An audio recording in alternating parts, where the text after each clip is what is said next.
Block elements की अगर हम लोग चर्चा करते हैं तो डी ब्लॉक एलिमेंट कौन कौन से होते हैं, डी ब्लॉक एलिमेंट किसे कहते हैं, आइए इनकी चर्चा हम लोग देखते हैं। तो सबसे पहली चीज, those elements whose last electron enters into the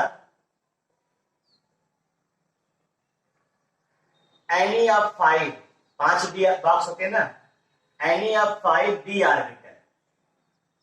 जो डी ऑर्बिटल अगर आप ध्यान दीजिए तो हमने आपको बताया है एस ऑर्बिटल में एक बॉक्स होता है, पी ऑर्बिटल में 3 बॉक्स होते हैं और डी ऑर्बिटल में कितने बॉक्स होते हैं, 5 बॉक्स होते हैं और एफ ऑर्बिटल में 7 बॉक्स होते हैं।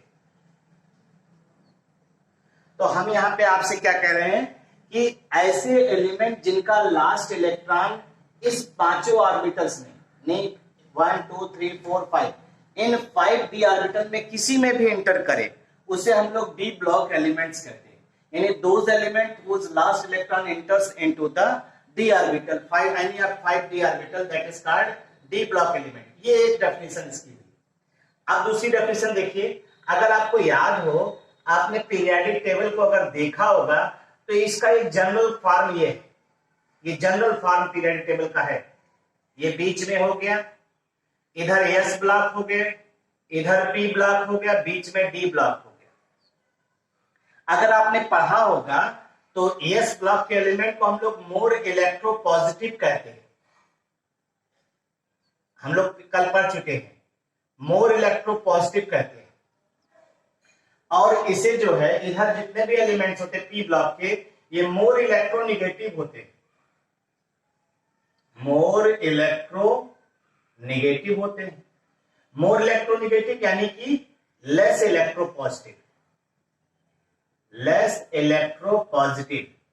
ये जो वर्ड आ रहा है, ये वर्ड ये बता रहा है कि इस ब्लॉक के जो एलिमेंट्स होते हैं इलेक्ट्रॉन लूज करने की टेंडेंसी ज्यादा शो करते हैं। यानी ये इलेक्ट्रॉन लूज करके प्लस आयन बनाते हैं। जैसे सोडियम है यानी प्लस, पोटेशियम है के प्लस। कल ये बताया, अगर आपने देखा होगा तो आइडिया होगा। पी ब्लॉक के एलिमेंट जो होते हैं मोर इलेक्ट्रोनिगेटिव होते हैं, यानी वो इलेक्ट्रॉन लेने की टेंडेंसी ज्यादा शो करते हैं, लूज करने की टेंडेंसी कम शो करते हैं।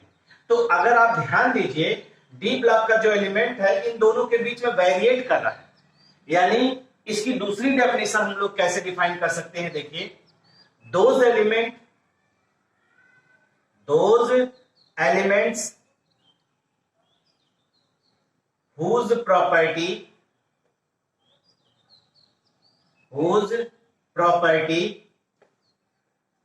variate from देखिए, अब इन्हीं के बीच में वेरिएट कर रहा है, यहां से यहां तक चल रहा है। इसे देखिए, variate from more electropositive to less electro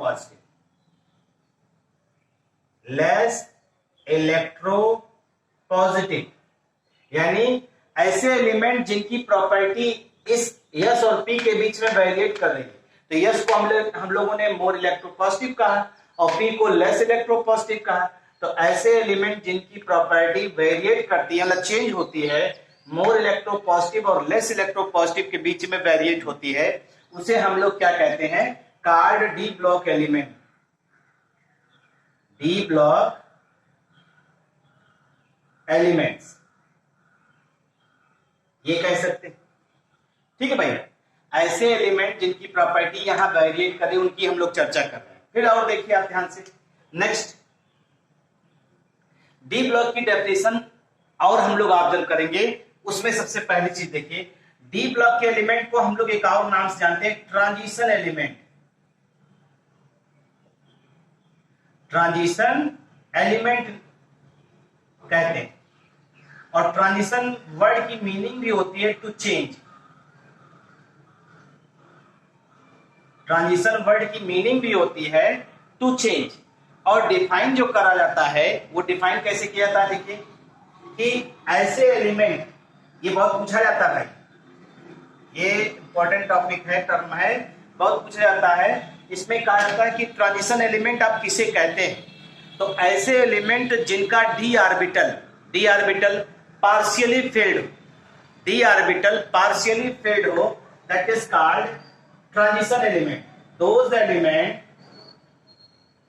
those elements which have partially filled d orbital, partially filled d orbital मतलब जान रहे इसका मतलब हो गया जो d ऑर्बिटल होगा, अभी इसको दिखाएंगे, d1 टू लेकर के 9 हो सकता है, यानी d1 हो सकता है, d2 हो सकता है, d3 हो सकता है, 4 5, d10 नहीं हो सकता। d1 से लेकर 9 तक अगर भरा हो तो इसे हम लोग क्या कहते हैं? Partially filled. तो those element which have partially filled D orbital called transition element, transition element, इसे हम लोग ट्रांजिशन एलिमेंट कहते हैं। ठीक है भाई, अगर इसी चीज को हम लोग और ऑब्जर्व करें तो सीधे सीधे हम लोग दिखा सकते हैं।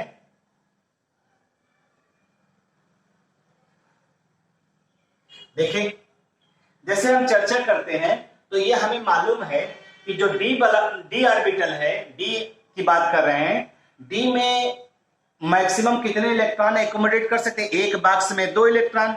टोटल डी में कितने बॉक्स हैं? 5, 5 दूना 10, यानी डी में 10 इलेक्ट्रॉन इंट्रोड्यूस कर सकते हैं। इसका मतलब है डी जो आपका है, डी ऑर्बिटल जो है, उसमें 10 एलिमेंट इंक्लूड कर सकते हैं। तो आइए देखते हैं। इट इंक्लूड्स, कहां से कहां तक होता है? ग्रुप, अगर आपने पीरियोडिक टेबल याद किया हो तो ग्रुप 3 टू ग्रुप 12। ये टोटल कितने एलिमेंट हो गए यहाँ पे? सॉरी, कितने जो है ग्रुप हो गए? 10 ग्रुप हो गए भैया। 10 ग्रुप है जो डी ब्लॉक के हैं। और अगर इसी को हम लोग टॉप टू बॉटम की बात कर रहे थे, ये तो आपका टॉप टू बॉटम है। अगर सीरीज की बात करते हैं तो डी ब्लॉक में इट इंक्लूड्स 4 सीरीज। 4 सीरीज आपने अगर सुना होगा, first transition series, first transition series एक होता है। देखिए क्या, फर्स्ट ट्रांजिशन सीरीज, इसे हम लोग 3D कहते हैं, मतलब इसमें लास्ट इलेक्ट्रॉन 3D में जाता है। और ये स्टार्ट कहां से होता है? स्कैंडियम 21 से लेकर के जिंक 30 तक, यानी जो आपका पहली ट्रांजिशन सीरीज है वो ये। दूसरा देखिए, सेकेंड ट्रांजिशन सीरीज जो होता है वो कहां से होता है? यहां ध्यान दीजिए, सेकेंड ट्रांजिशन सीरीज जो होता है इसे हम लोग 4D कहते हैं। और 4D जो स्टार्ट होता है याट्रियम 39 टू कैडमियम 48। ये जरूर सीरीज आपको याद होनी चाहिए भाई, आपको सीरीज जरूर याद होनी चाहिए, इस चीज का ध्यान रखिएगा। इसके बाद देखिए, पहली ट्रांजिशन सीरीज, दूसरी, और ये कितने कितने एलिमेंट की है?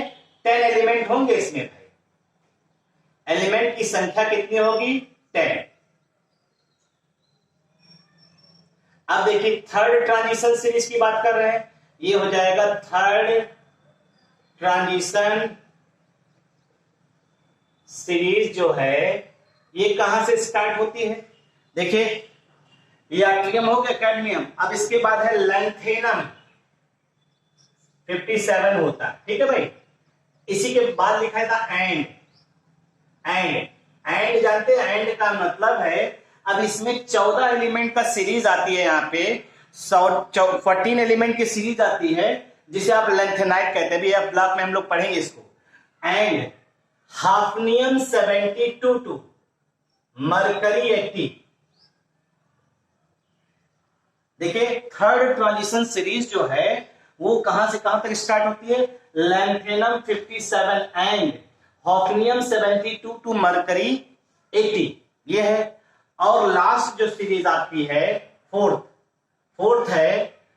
ट्रांजिशन सीरीज, अगर हम लोग इसको देखें ध्यान से तो ये स्टार्ट होती है एक्टिनियम 89 एंड यहां भी लिख रहे हैं, एंड जहां लिख रहे हैं इसका मतलब यहां पे अभी हम लोग पढ़ेंगे एफ ब्लॉक, तो यहां एफ ब्लॉक आएगा। ठीक है, देखिए बीच में 58 से लेकर 71 तक का एलिमेंट गायब है। यहाँ पे 58 से 71 क्या होगा, लेंथेनॉइड, और यहां देखिए 89 के बाद 90 से 103 तक गायब है। And after lawrencium 103 to onwards,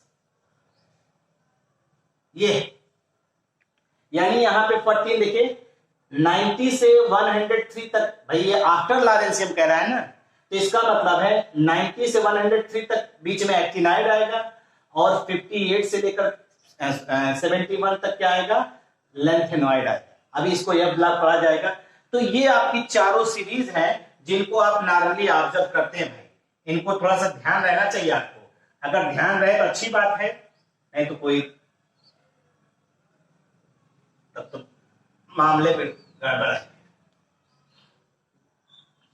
ठीक है भाई, तो ये चीज, ये आपको सीरीज याद होनी चाहिए, और हर सीरीज जो है 10-10 एलिमेंट की है।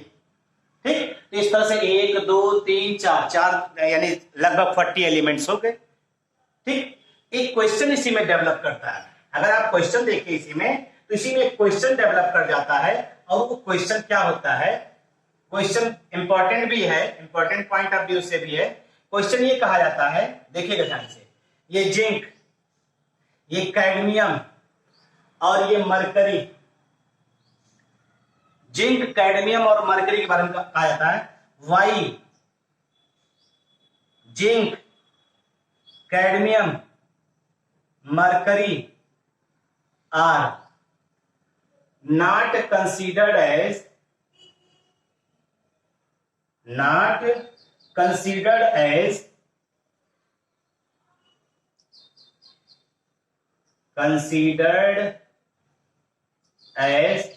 Transition element. इंपॉर्टेंट क्वेश्चन है भाई, ट्रांजिशन एलिमेंट क्यों, ये डी ब्लॉक का तो है, ये डी ब्लॉक के एलिमेंट है, लेकिन ट्रांजिशन एलिमेंट नहीं कहलाते।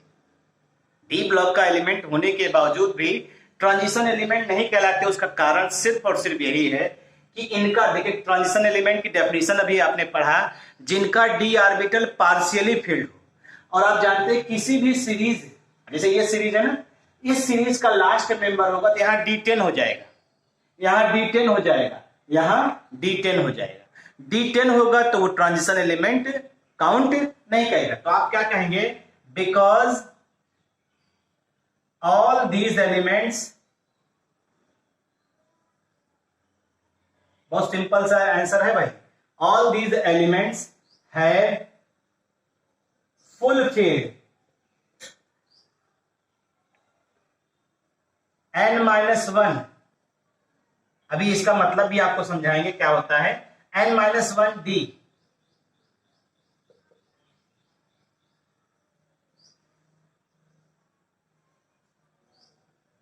Valence shell D orbital configuration.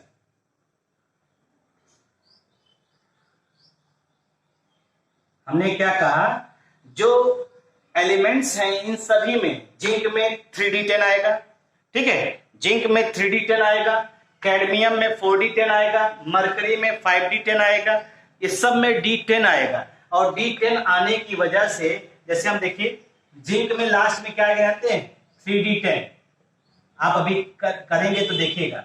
और कैडमियम में क्या आएगा लास्ट में, 5d10, और मरकरी में क्या आएगा, 6d, यहाँ 4d10 और यहाँ 5d10।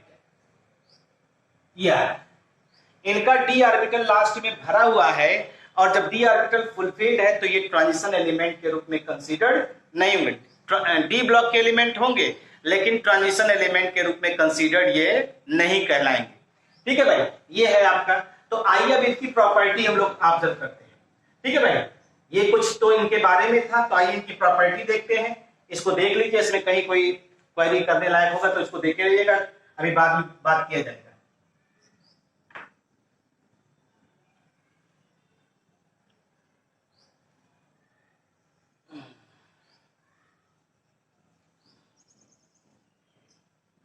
आइए कुछ इसकी प्रॉपर्टी देखते हैं। प्रॉपर्टी में हम लोग सीधे सीधे इसके डी ब्लॉक का बहुत पूछा भी जाता है और डी ब्लॉक 12 का बहुत इंपॉर्टेंट चैप्टर भी। तो प्रॉपर्टी देखते हैं। सबसे पहले इसका इलेक्ट्रॉनिक कॉन्फ़िगरेशन जो ये आ रहा है, आपको इसको समझाते हैं ये क्या मतलब है। इसका जो जनरल इलेक्ट्रॉनिक कॉन्फ़िगरेशन होता है, द जनरल इलेक्ट्रॉनिक कॉन्फ़िगरेशन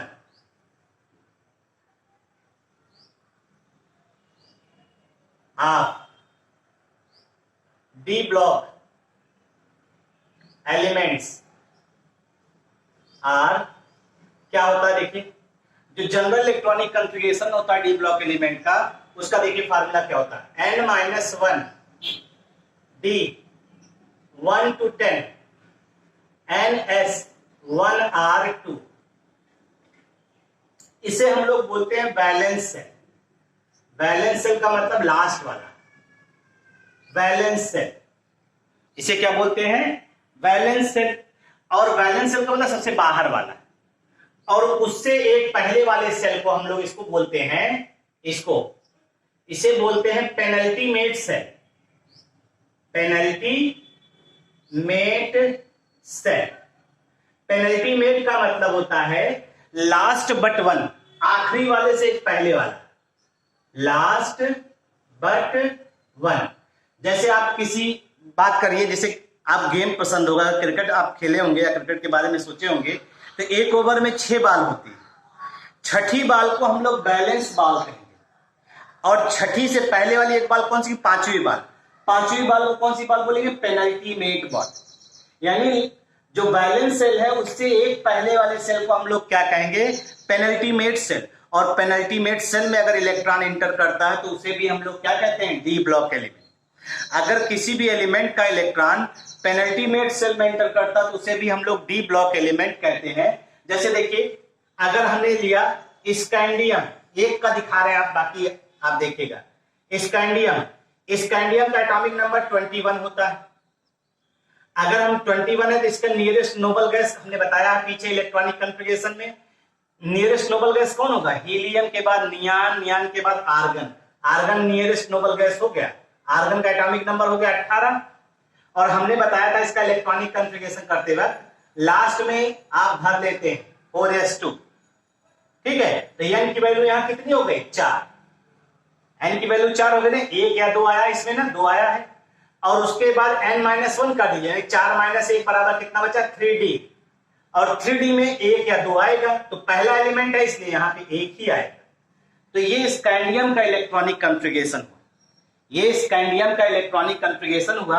अगर जो नहीं पढ़े तो इलेक्ट्रॉनिक कॉन्फ़िगरेशन को उसको एक बार जाकर के जो है आप एटॉमिक स्ट्रक्चर वाले में पढ़ डालिए, इसको देखिए, और जब आपको आइडिया हो जाए, उसमें हमने 50 तक बताया है आपको इलेक्ट्रॉनिक कॉन्फ़िगरेशन करना। अगर आपको पूरा हो जाएगा तो ये आपको आसान लगेगा। ये सब चीजें आसान है, लेकिन पूरा आपको आना चाहिए इलेक्ट्रॉनिक कॉन्फ़िगरेशन कैसे करते हैं। उसमें हमने ट्रिक की सहायता से भी बताया आपको, अगर आपने देखा होगा तो आपको आइडिया होगा भाई, और नहीं देखा है तो फिर देख लीजिए प्रीवियस वीडियो में जाकर के। आप बाउ प्रिंसिपल नाम से है, आप बाउ प्रिंसिपल नाम से इलेक्ट्रॉनिक कॉन्फ़िगरेशन आप पढ़ सकते हैं, ठीक भाई।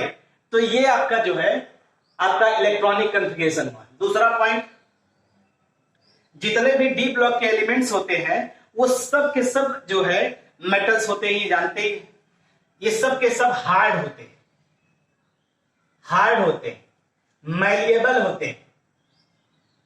मैलिएबल का मतलब थिन शीट में कन्वर्ट कर दीजिए, आप हैमर करके थिन शीट में कन्वर्ट करिए।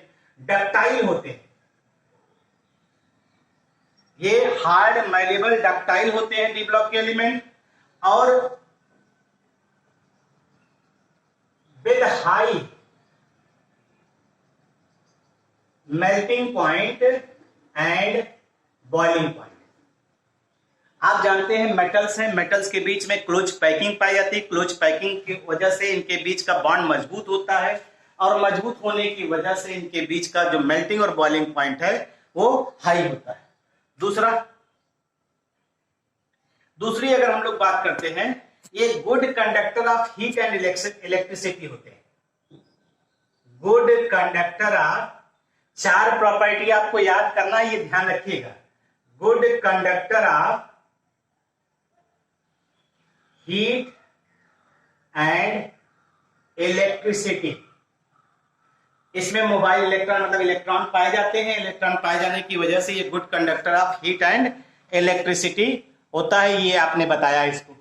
ठीक है भाई, इनकी जो देखिए आपने क्या कहा है, यहां पे ये स्ट्रक्चर बनाया था ना, अगर आप ध्यान दीजिए ये sp_d इधर से इधर चल रहा है, इधर से लेफ्ट टू राइट हो गया, तो इनके बाद पढ़ रहा है और इनसे पहले पढ़ रहा है, तो इन दोनों के बीच में हो गया डी ब्लॉक। क्या हो गया? इन दोनों के बीच में हो गया। तो हमने बताया था इनकी आयोनाइजेशन एनर्जी लो होती है, इनकी आयोनाइजेशन एनर्जी हाई होती है।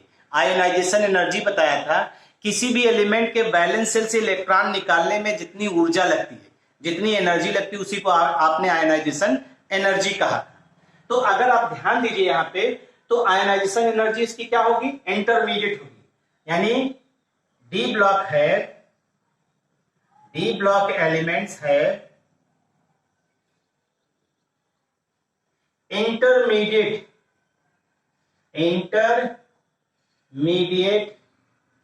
Ionisation energy, intermediate between S and P block, intermediate ionization energy between S and P block elements.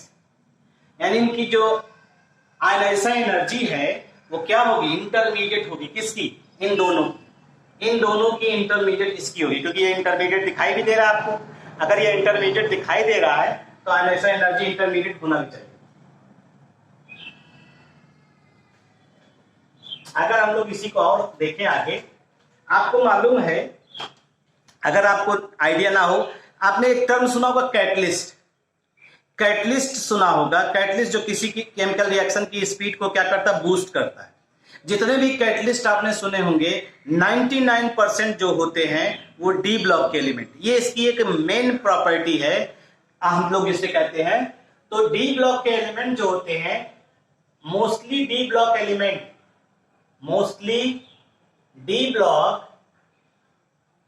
Elements and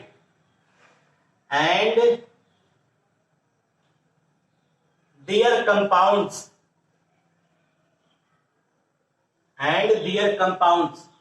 shows catalytic activity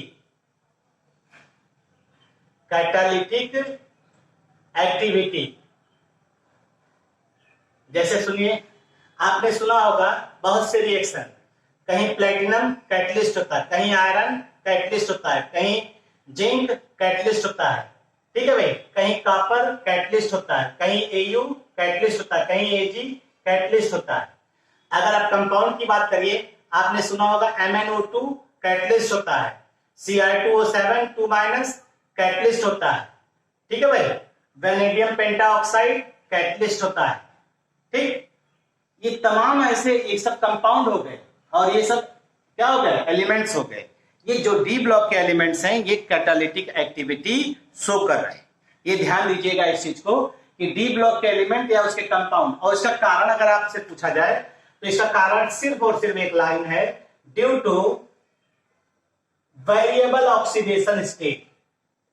D block के एलिमेंट, आपकी property यही पढ़नी भी है, due two variable oxidation state. D block के element जो होते हैं वो अपनी ऑक्सीडेशन स्टेट को चेंज करते रहते हैं।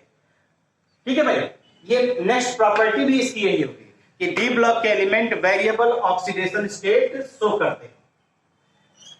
अगर हम लोग इसी को ध्यान दें तो हम लोग ये कहते हैं कि डी ब्लॉक के एलिमेंट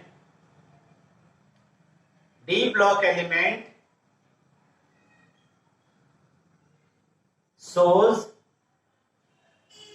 variable oxidation state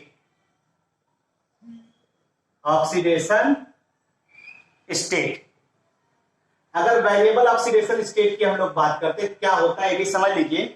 अगर आप ध्यान रखिए इसमें जो मिनिमम ऑक्सीडेशन स्टेट +2 होता है और +2 से लेकर +7 तक बढ़ता है। +2 से लेकर के +7 के बीच में डी ब्लॉक में भाई कुल 40 एलिमेंट है ना, एक जैसा ऑक्सीडेशन स्टेट शो नहीं करेंगे क्योंकि सब एक ही सीरीज के मेंबर नहीं, 10 सीरीज है। आपने क्या कहा था, 10 ग्रुप है और 10 ग्रुप की अलग अलग इलेक्ट्रॉनिक कॉन्फ़िगरेशन होगा और इलेक्ट्रॉनिक कॉन्फ़िगरेशन होगा तो उनका ऑक्सीडेशन स्टेट भी क्या होगा, अलग अलग होगा। तो इसीलिए हमने आपसे कहा +2 से लेकर के +7 तक। और इसमें आपको मालूम है 2 एलिमेंट ऐसे हैं, ऑस्मियम और रूथेनियम। ये 2 एलिमेंट ऐसे हैं जो पूरी पीरियोडिक टेबल में ऑक्सीडेशन स्टेट शो करते हैं +8। ये क्वेश्चन इंपॉर्टेंट है, जाने रहिएगा। ऑस्मियम और रूथेनियम 2 ऐसे एलिमेंट हैं जो +8 ऑक्सीडेशन स्टेट शो करते हैं, किसमें, अपने कंपाउंड्स में। ये ध्यान रखना है आपको, ठीक है। और बाकी डी ब्लॉक के एलिमेंट +2 से लेकर के +7 तक ऑक्सीडेशन स्टेट शो करते हैं। ऑस्मियम और रूथेनियम है वो +8 ऑक्सीडेशन स्टेट शो कर रहा था, +8 ऑक्सीडेशन स्टेट शो कर रहा था और ये पूरी पीरियोडिक टेबल में maximum oxidation state shown by an element. ठीक, आपको मालूम है जो डी ब्लॉक के एलिमेंट होते हैं form coloured compound, coloured compound का फॉर्मेशन करते हैं, ठीक है। डी ब्लॉक के जो एलिमेंट्स होते हैं वो कलर्ड कंपाउंड या कलर्ड आयन का फॉर्मेशन करते हैं, कलर्ड आयंस का फॉर्मेशन करते हैं। और आप जानते हैं ये वही एलिमेंट या वही एलिमेंट शो कर सकते हैं जिनके पास क्या होगा, unpaired electron, those which have unpaired electron, those which have unpaired electron, जिनके पास अनपेयर्ड इलेक्ट्रॉन होगा वही इस तरह की प्रॉपर्टी शो कर पाएंगे। यानी those element which have unpaired electron can show color, can show color, वही कलर का जो है कलर शो कर सकते हैं, ये कंडीशन है। जैसे देखिए अगर आपको दिया गया question zinc 2+ ion, cadmium 2+ ion और स्कैंडियम 3+ आयन, कॉपर +1 और जो है आपका आयरन +2, आयरन +3, निकेल +2, कोबाल्ट +3, इसमें से आपसे पूछ ले विच शोज कलर, कौन इसमें जो है कलर शो करेगा, कौन इसमें जो है कलर शो करेगा, ये पूछ रहा है आपसे। यानी अगर आप इसकी बात करिए तो इसमें कहा जा रहा है कि यह इतने आयंस दिए गए हैं, इन आयंस में पूछ रहा कौन कलर शो करेगा और कौन कलरलेस होगा। तो हम कम से कम 2 आयंस ले रहे हैं, बाकी आप करिएगा। जैसे हमने एक ले लिया जिंक को और एक ले लिया कोबाल्ट को, ठीक। जिंक का एटॉमिक नंबर कितना होता है 30 और नियरेस्ट नोबल गैस कितना होता है हीलियम, नियॉन, आर्गन। आर्गन का हो गया 18 और 18 के बाद ये हो गया 4s2 और 4s2 यानी 20 हो गया और 3d10 ये हो गया, ठीक है भाई। और आपने कहा कि अब अगर 2 इलेक्ट्रॉन ये लूज कर दे, यानी जिंक 2+, 2+ का मतलब ये 2 इलेक्ट्रॉन लूज कर दे, तो जब ये 2 इलेक्ट्रॉन लूज करेगा तो आर्गन हो गया 18 और ये हो गया 3d10। अब आप देखिए इसमें एक भी अनपेयर्ड इलेक्ट्रॉन नहीं है, तो यहां पे आप कहेंगे जो d ऑर्बिटल है उस d ऑर्बिटल में देखिए सारे इलेक्ट्रॉन पेयर है, 1 2 1 2 1 2 1 2 1 2, ये सारे इलेक्ट्रॉन पेयर हैं और पेयर होने की वजह से ये क्या होगा, absence of unpaired, absence of unpaired हो गया। और जब अनपेयर्ड एब्सेंट होगा तो ये कैसा होगा, कलरलेस, ये हो गया आपका कलरलेस हो गया।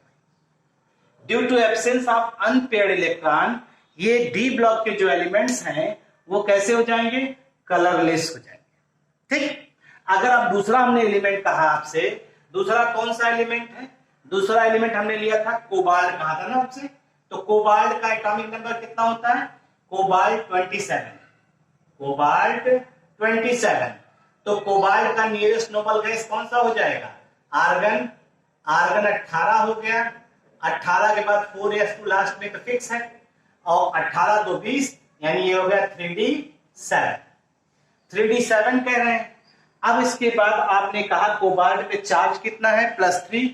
+3 है, इसका मतलब है कोबाल्ट के पास से 3 इलेक्ट्रॉन निकलेगा। तो अगर 3 इलेक्ट्रॉन निकलता है तो आप खुद देखिए, 2 पहले इससे निकलेगा, पहले S से निकलेगा, ये ध्यान रखिएगा। फिर D से निकलेगा, तो D के पास कितना इलेक्ट्रॉन बचा? 6। अगर आप D को देख रहे हैं तो D में आप बाउ प्रिंसिपल के हिसाब से आप इलेक्ट्रॉन भरते हैं और फिर हुंड रूल का फॉलो करते हैं। हुंड रूल में आपके पास कितने इलेक्ट्रॉन है? 6, और बॉक्स कितने हैं? 5। तो पहले पांचों को एक एक इलेक्ट्रॉन दे देते हैं, यही तो करते हैं ना। फिर पेयरिंग शुरू करते हैं। तो आप देखिए यहाँ पे अनपेयर्ड इलेक्ट्रॉन कितने हैं? 4, यानी नंबर ऑफ अनपेयर्ड इलेक्ट्रॉन यहाँ प्रेजेंट है। बस आपको यही देखना ही है। और जब नंबर ऑफ अनपेयर्ड इलेक्ट्रॉन यहाँ प्रेजेंट है तो फिर आपको कलर नहीं पता करना, कौन सा कलर शो करेगा।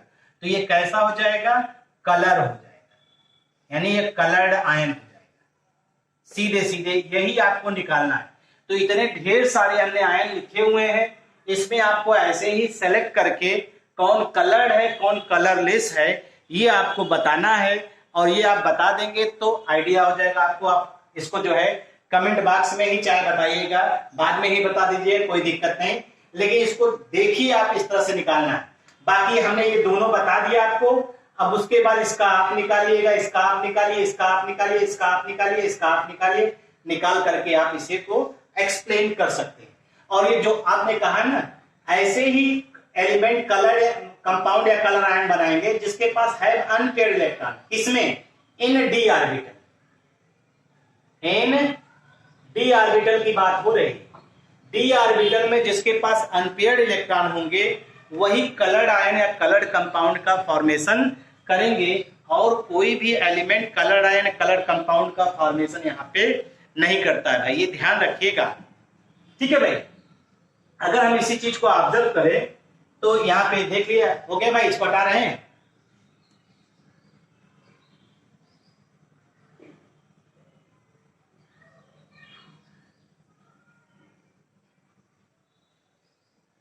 अभी आपने एक चर्चा किया कि अनपेयर्ड इलेक्ट्रॉन, नेक्स्ट प्रॉपर्टी इसी से रिलेटेड भी है। अनपेयर्ड इलेक्ट्रॉन की अगर हम लोग बात करते हैं तो कहा जाता है कि जो डी ब्लॉक के एलिमेंट होते हैं, ठीक है, मोस्टली जो डी ब्लॉक के जो एलिमेंट हैं वो कैसे होते हैं? देखिए,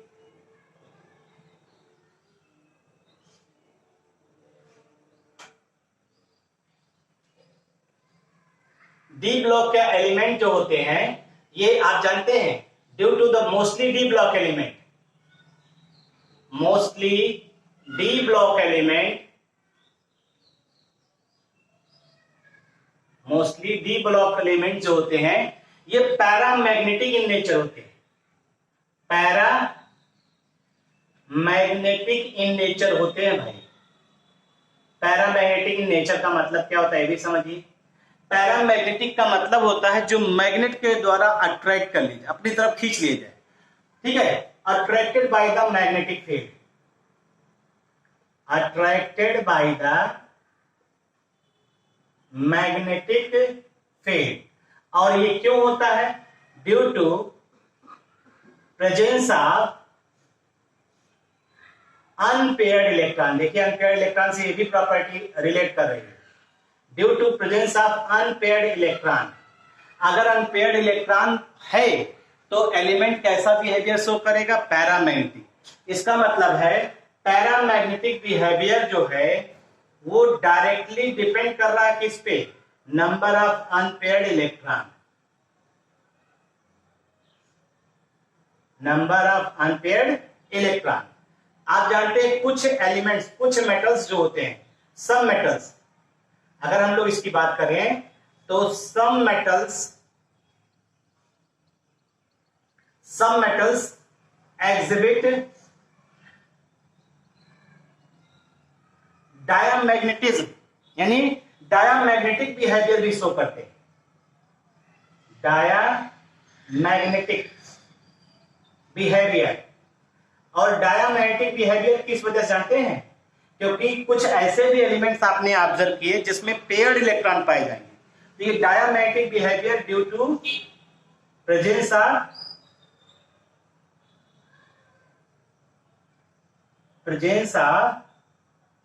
पेयर्ड इलेक्ट्रॉन। पेयर्ड इलेक्ट्रॉन की वजह से ये ऐसी जो है प्रॉपर्टी एग्जिबिट करते हैं भाई।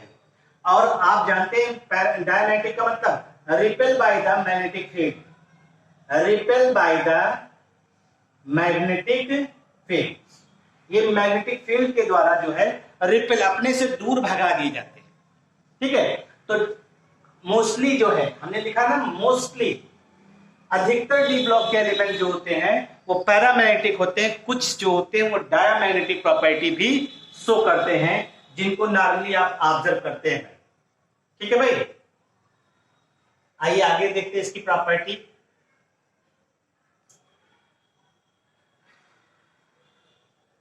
इसकी एक प्रॉपर्टी, एक ये भी खासियत है प्रॉपर्टी की, इसको 12th में एक पूरा चैप्टर इसी पे है। They form complex compound, they form complex compound.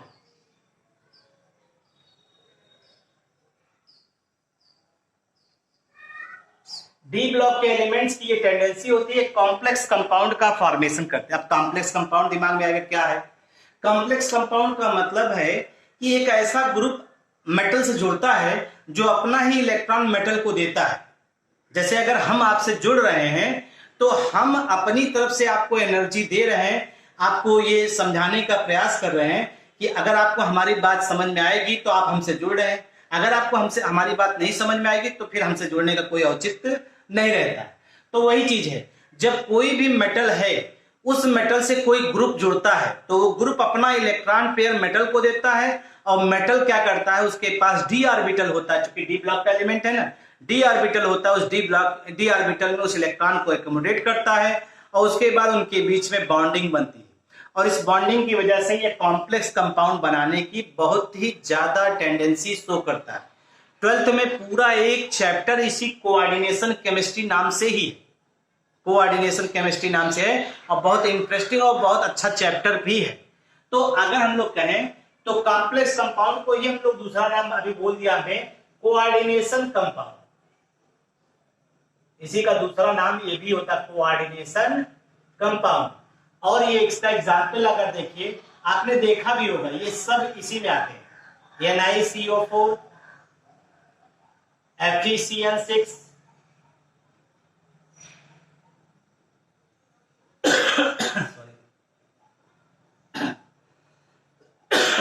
Nickel,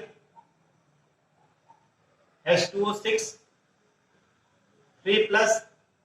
ये हमने आपको ये न्यूट्रल दिखा दिया, इस पे चार्ज नेगेटिव है, इस पे चार्ज पॉजिटिव है, सब तरह का दिखा दिया, सब तरह का कंपाउंड बनता है, ये ध्यान रखिएगा, चाहे एनायनिक हो, चाहे कैटायनिक हो, और चाहे न्यूट्रल। तो ये ढेर सारे, ये पूरी ब्रांच है केमिस्ट्री की, तो आप समझ सकते हो उसमें कितनी ज्यादा चीजें होंगी, तो एक लाइन में उसको समेटा नहीं जा सकता। बस आप इतना समझिए, डी ब्लॉक के एलिमेंट की एक स्ट्रॉन्ग टेंडेंसी होती है वो कॉम्प्लेक्स कंपाउंड का फॉर्मेशन करने की स्ट्रॉन्ग टेंडेंसी होती है भाई डी ब्लॉक।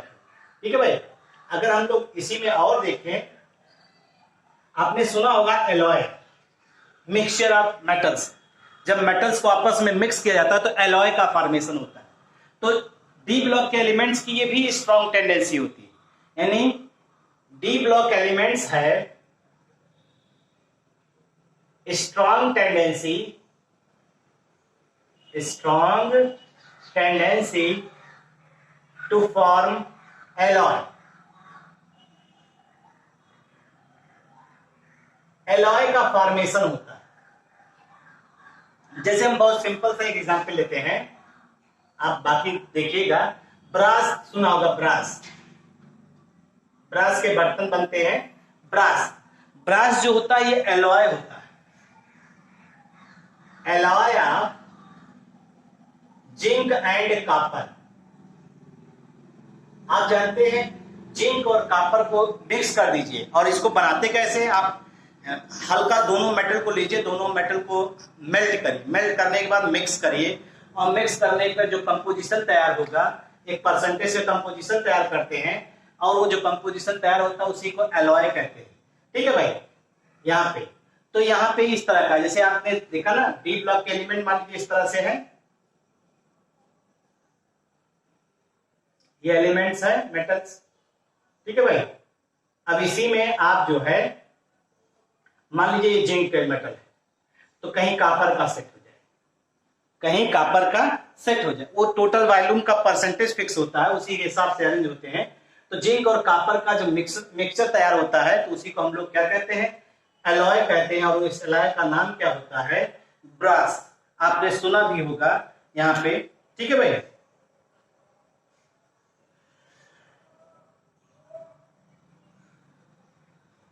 हमने आपसे बताया कि इस ग्रुप के मेंबर जो होते हैं, इस ग्रुप के जो मेंबर होते हैं, अभी आपने क्या कहा कि ऑक्सीडेशन स्टेट शो कर रहे हैं +2 से लेकर के +7 तक। आप जानते हैं जो इस ग्रुप के मेंबर की खासियत क्या होती है, ये बनाते हैं, ये form ionic compound, ionic compound बनाते हैं एंड कोवैलेंट कंपाउंड, दोनों कंपाउंड, दोनों तरह के कंपाउंड इस ग्रुप के मेंबर बनाते हैं भाई। Form ionic compound and covalent compound. अब आयनिक कंपाउंड कौन बनाते हैं, ये भी ध्यान रखिएगा, जो लोअर ऑक्सीडेशन स्टेट शो करते हैं, लोअर ऑक्सीडेशन स्टेट मतलब 2, 3 जो शो करते हैं, लोअर ऑक्सीडेशन स्टेट शो करते हैं, वो जो है आपका ये जानते हैं आयनिक कंपाउंड बनाता है। Form ionic element, element which shows lower oxidation state form ionic compound, ये आयनिक कंपाउंड का फॉर्मेशन करेंगे। और element shows higher order, higher oxidation state क्या शो करेगा भाई, वो फॉर्म कोवैलेंट कंपाउंड,